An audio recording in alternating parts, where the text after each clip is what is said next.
morning, it's Thursday. Welcome to the BBC School News Report from Admiral Lord Nelson School. I'm Rhiann. And I'm Lynn. Today we'll be reporting on... Is there too much sugar in our food? Women in sport, coastal environment, cyberbullying and the RRS. Eating healthy is very important and helps us to stay fit and healthy. Now we will go over to Ella and Charlotte for their cooking review. Hello and welcome to the ALNS kitchen. Today we'll be baking 2 batches of cookies, one unhealthy version and then a healthier alternative. We are adding less sugar to the healthy ones, as well as coconut oil instead of olive oil. We are adding whole wheat flour instead of white flour, as well as dark chocolate chips, which has lower sugar levels than milk chocolate chips.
Unhealthy eating is one of the leading causes of death all around the world. It causes around 678,000 deaths each year. It does not only cause deaths but also diseases and disabilities such as amputations, blindness, heart disease, diabetes, high blood pressure, strokes, premature death, cancer and obesity. However, there are reasons why people continually eat unhealthy foods. For example, convenience. Many people do not have the time to cook nutritious meals from scratch and therefore opt for a quicker alternative. Over time, this becomes a habit and soon becomes a routine which takes a lot of time and effort to change. Another reason why people eat unhealthy foods is because of anxiety. Increased stress levels cause the body to expend more energy, stimulating hunger for calorie-dense substances and driving people to eat fatty foods. Many people who are stressed or anxious look to comfort foods to calm down with, which are proven to have positive impacts on the brain. The latest figures show that 19.1% in Year 6 were obese and 14.2% overweight. In reception, 9.1% of children were obese and 12.8% were overweight. This means 1/3 of 10 to 11-year-olds and over 1/5 of 4 to 5-year-olds were overweight or obese. 74% of men and 64% of women in the UK are to be overweight by 2030. In 2013, 18% of men were at increased risk, 13% at high risk and 23% at very high risk. The equivalent proportions for women were 14%, 18% and 23%. In 2013, fewer men than women consumed the recommended 5+ portions of fruit and veg on the previous day, 25% and 28%. A similar proportion of boys and girls consumed 5+ portions per day, 16% of boys and 17% of girls.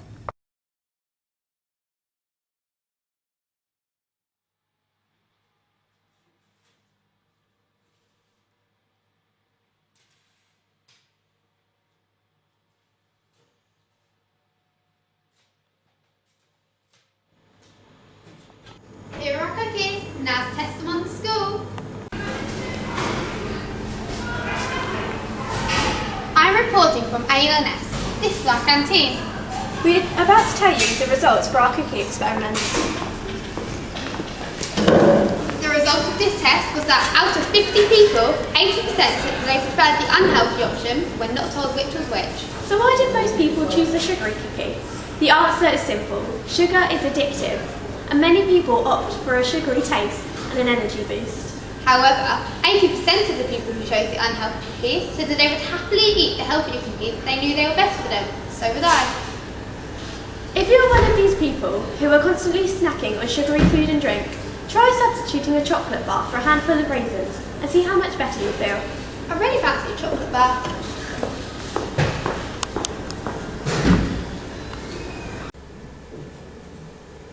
I wish I had a cookie now. Thank you, Ellen and Charlotte. Now I'll go over to Samira, who will be telling us about cyberbullying and staying safe online. Cyberbullying is any form of bullying which takes place online through smartphones and tablets, social networking, messaging apps and gaming sites such as Facebook, Xbox Live, Instagram, YouTube and Snapchat. 58% of young people have admitted to being bullied online. There are many different types of cyberbullying, but one of the main is rumours and gossip spreading, which along with all the other types can lead to serious consequences such as anger, depression, low self-esteem, increasing feelings of sadness and loneliness, changes in sleep and eating patterns, loss of interest in activities, anxiety, missing, skipping or dropping out of school, use of alcohol and drugs, and in more extreme cases, self-harm, anorexia, suicidal thoughts, and even attempted suicide and suicide. To prevent cyberbullying, don't add or talk to anyone you don't know, such as anyone you haven't seen or talked to in real life. And private your account so no one you have not approved can see or comment on anything you post. If you are getting cyberbullied, here are some things you can do. Know that you have done nothing wrong. Screenshot, take a picture or record what they are saying or have said. End the call or chat and block the person. Show the pictures/voice recordings to someone you can trust, like a teacher or family member, and if they think it's necessary, take the pictures or voice recordings to the police. Talk to a teacher or family member and discuss what is getting you down so they can help you. If you are feeling depressed or having suicidal thoughts, you can contact many helplines such as Childline on 0800 1111, Depression and Suicide Helpline on 116 123, Self-Harm Helpline on 0808 800 80888. And then here is a clip from when we talked to our head of year, who explains what they can do about bullying or cyberbullying. How are you dealing with cyberbullying and bullying? We deal with cyberbullying in much the same way as we deal with ordinary bullying, really, which is that we encourage the students always to be honest and tell us what is going on so that they feel they can report things. It's quite handy with cyberbullying. A lot of students don't seem to realise that once it's out there, it's out there. So we often have lots of evidence and we're able to deal with things quite swiftly and promptly. What are the dangers of cyberbullying? I think one of the main dangers of cyberbullying is that in the old days, if you were being bullied at school, when you went home, that was your safe place and you didn't have to worry about it and you could have a break from it. But with cyberbullying, I think you've got the problem that it goes on all of the time, and you can even be in your bedroom or even in your bed having a sleep and your phone's pinging and horrible messages are coming through. People hide behind a keyboard, so say things much crueler than perhaps they'd be willing to say in real life, and it can be really, really, really difficult to escape from it. I think that's what makes it harder perhaps than ordinary bullying, which is also awful, but I think it's the not being able to escape from it that's so difficult. And how does this affect the students? Well, like I was just saying, I think it can just be overwhelming, can affect everything about their lives. And I think also because it's on your phone or on your iPad or whatever, and you're often on your own, I think it can feel very isolating and you can feel, where do I turn to? Everybody's getting at me.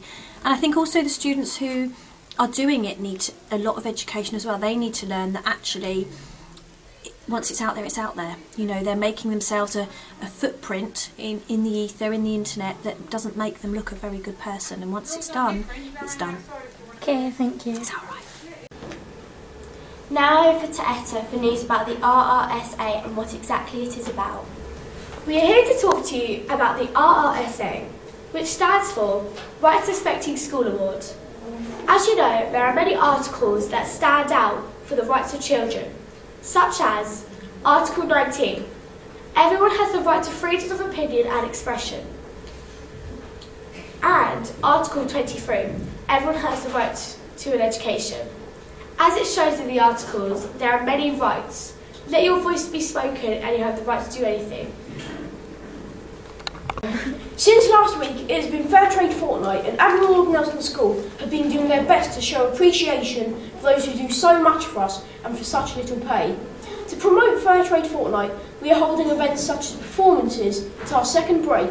We are selling Fairtrade bananas, stickers and much more accessories to raise money for these poor people. We have made sure that these events are seen by all pupils at Admiral Lord Nelson School by advertising it on posters and banners along our railings throughout the school. Many schools across the UK will be holding activities to rectify unfair trading across the globe. Now do your bit and advertise Fairtrade fortnight. See, the school sell Fairtrade products every second break. You can get chocolate bars, stickers, bananas, all sorts. And they're all for a brilliant price. Can I have a Fairtrade banana, please? Yep. Donations for Fairtrade. Thank you. Here you go. Free banana. Bye. Thanks. Now we shall go over to Brooke and Saoirse, who is doing coastal environment. Brooke and Saoirse interviewing Mrs. Smith, the head of geography, about the whales who were washed up on the beach. Hello, my name is Brooke and this is Saoirse. We are part of the BBC School Report. Today we are interviewing Miss Smith. We are talking about animals being washed up on the beaches. We have a couple of questions for Miss Smith, so over to you, Brooke.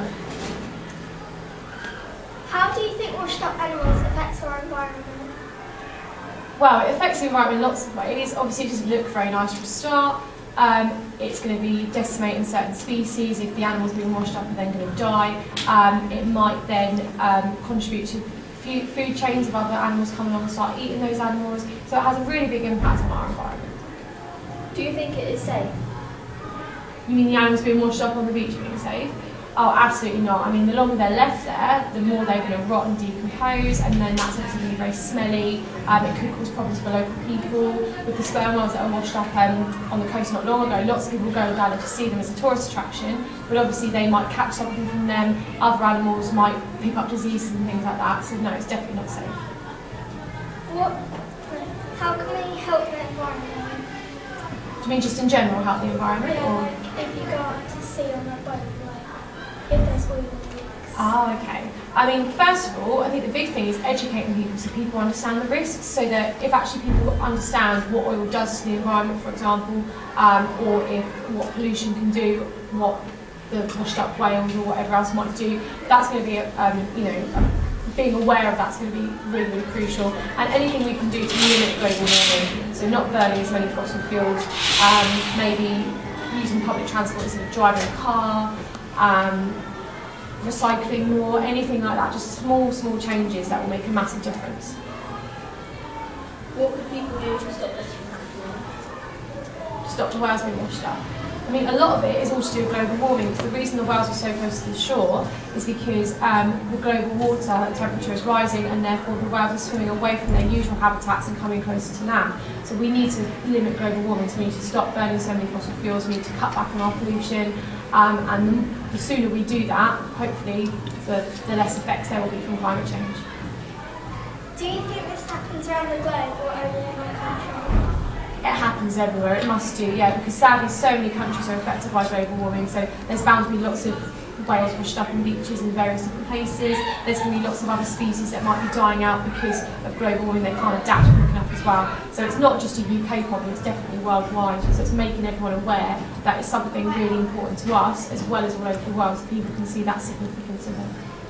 Thank you, Miss Smith, for your time, and I hope everyone has learned something from this. Bye. Now we will go over to our women in sports correspondents and see what they have to show us.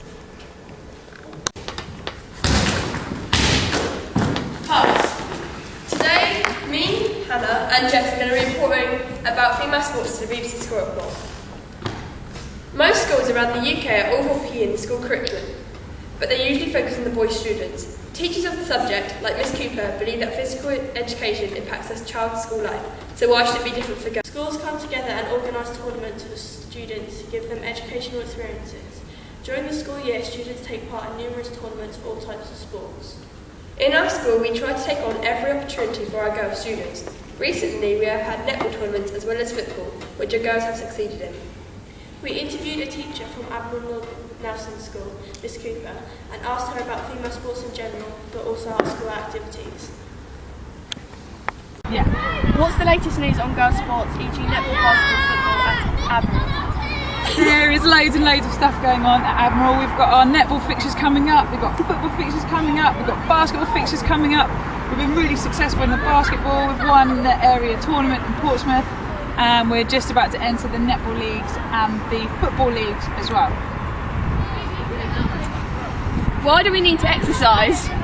I think exercising is really, really important. If you're fit and you're healthy, then you can go on, you can be happy in later life and be active and do whatever you choose to do in later life. So for me, being fit and healthy and active is really, really important, and enjoying what you do as well. Why do you think women's sports are important? Women's sport is really important because there's lots and lots of girls that want to be active, want to be fit, want to be healthy, want to play sport, but they don't necessarily have all the opportunities that sometimes the boys get. So for me, trying to be a good role model for girls is really, really important. To get lots and lots of girls involved in sport is key. Girls, what do you two enjoy the most about taking part in sport? Why do you think it's important? I like the adrenaline it gives us. It's fun, and yeah, we get to spend time outside and with you. Yeah, amazing. Girls sport! Yay! Woo! Thank you, Jess and Hannah. Finally, we'll go back to Hannah for the weather. Hi, I'm here today with the weather. As you can see, there'll be a cloudy start to the day along with some showers in the southern area. It will brighten up through the day, however it will be cold as the sunny spells are developing. As for tonight, the temperature will be 9 degrees and will become drier over time. This was Hannah reporting for the BBC School Report. Good night. Thanks for watching our BBC News Report. We hope you enjoyed. Goodbye.